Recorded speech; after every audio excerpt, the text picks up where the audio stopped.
Hi எல்லாருக்கும் வணக்கம். Welcome back to our channel. இன்றைக்கி அடுத்த இன்னொரு மேரேஜ் ஃபங்க்ஷனுக்கு கிளம்பிட்டோம். கசின் மேரேஜ் முடிஞ்ச கையோட அடுத்த 2வது நாளே இவரோட அத்தை பையனுக்கு கல்யாணம். புதன்கிழமை காலையில் கரூரில் கல்யாணம் வச்சுருந்தாங்க. முந்தின நாள் செவ்வாய்க்கிழமை சாயந்தரம் ஒரு 4 o'clock மேலே கிளம்பிட்டோம். அந்த அன்னைக்குன்னு பார்த்து கிளைமேட் சூப்பராக இருந்துச்சு. நல்லா மேகமூட்டமாக சில்லுன்னு காற்றடிச்சிட்டு மழை வர மாதிரி இருந்துச்சு. பாதி தூரத்துக்கு மேலே தூர ஆரம்பிச்சு அப்புறம் நல்லா மழை பிடிச்சிருச்சு.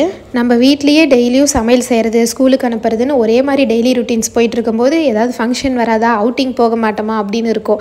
இப்போ அடுத்தடுத்தது கண்டினியூஸாக ஃபங்க்ஷன் வரவும் ஷார்ட் பிரேக்காச்சும் கிடைக்காதா அப்படிங்கிற மாதிரி தான் இருந்துச்சு. கண்டினியூஸாக ஒரு வாரமாக ட்ராவல் பண்ணுறது, தூக்கம் கெடுறதெல்லாம் பாப்பாவுக்கும் ஒத்துக்கவே இல்லை. வாமிட்லாம் வர ஆரம்பிச்சிருச்சு. போகிற வழியிலே ஒரு ஹோட்டலில் சாப்பிட்டுட்டு ட்ராவலிங் டைமே ஒரு 4.5 hours ஆயிடுச்சு. ரீச் ஆகிறதுக்கு நைட் ஆயிடுச்சு. அதுக்கு ஈரோடே பரவாயில்லைங்கிற மாதிரி தான் இருந்துச்சு. 3 hours ரீச் ஆகிடலாம். கரூர்லேயே எங்களுக்கு தெரிஞ்ச அங்கிள் வீட்டில் நைட் ஸ்டே பண்ணியிருந்தோம். காலையில் ஒரு 4 o'clock எழுந்திரிச்சு ரெடியாக ஆரம்பிச்சாச்சு.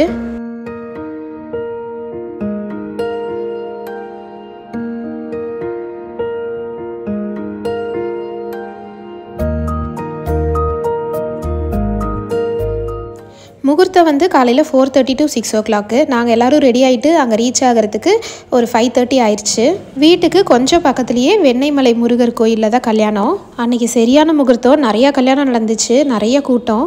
நாங்கள் போனதுக்கப்புறம் தான் தாலி கட்டினாங்க. ஸோ கரெக்ட் டைமுக்கு ரீச் ஆகிட்டோம்.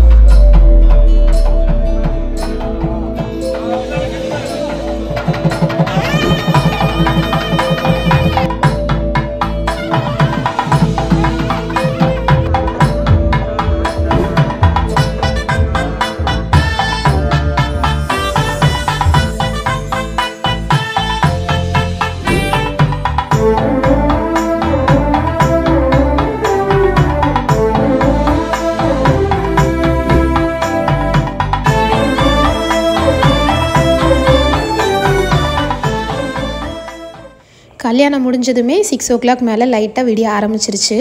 கல்யாணம் ரொம்ப லாங் டிஸ்டன்ஸுங்கிறனால ரொம்ப க்ளோஸ் ரிலேஷன்ஸ் தான் வந்திருந்தாங்க. கல்யாணம் நல்லா சிறப்பாக கோயிலில் நடந்து முடிஞ்சுது. அதுக்கப்புறம் பொண்ணு மாப்பிள்ளையோடு சேர்ந்து எல்லாருமே கோயிலுக்குள்ளே போய் எல்லாம் சாமி கும்பிட்டோம். நல்லா பெரிய கோயில் தான், சூப்பராக இருந்துச்சு சாமி தரிசனம். இந்த கோயில் பற்றி ஏற்கனவே ஒரு தடவை பேப்பரில் போட்டிருக்காங்க, கேள்விப்பட்டிருக்கோம். ஆனால் இப்போ தான் ஃபஸ்ட் டைம் வரோம். கோயில் பெருசு தான், ஆனால் மலை சின்ன மலை கோயில். சாமி கும்பிட்டு வெளியே வரும்போது நல்லாவே விடிஞ்சிருச்சு. அப்புறம் ஸ்டெப்ஸில் நின்று எல்லா குரூப் ஃபோட்டோலாம் எடுத்துகிட்டு அப்புறம் கிளம்பிட்டோம் மண்டபத்துக்கு. முந்தின நாள் ஈவினிங் மண்டபத்தில் நிச்சயம் மாதிரி வச்சுருந்தாங்க. கோயிலுக்கும் மண்டபத்துக்கும் கொஞ்சம் தூரம் தான்.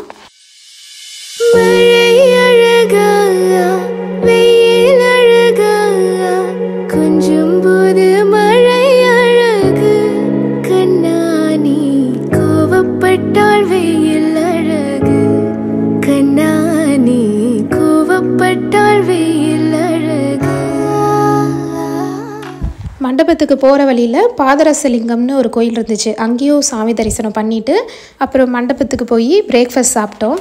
பிரேக்ஃபாஸ்ட்டுக்கு இட்லி, ஆனியன் ஊத்தப்பம், கேசரி, வெண்பொங்கல், சாம்பார், சட்னி, மெதுவடை எல்லாமே சூப்பராக இருந்துச்சு. எல்லாம் சாப்பிட்டுட்டு அப்புறம் ஸ்டேஜுக்கு போய் ஃபோட்டோஸ்லாம் எடுத்துகிட்டு கிளம்பிட்டோம். அப்புறம் ரிசப்ஷன் ஒரு 4 days கழித்து மாப்பிள்ளை ஊரில் வச்சுருந்தாங்க. பட் ஆனால் நான் தான் இதில் வீடியோ கவர் பண்ணல.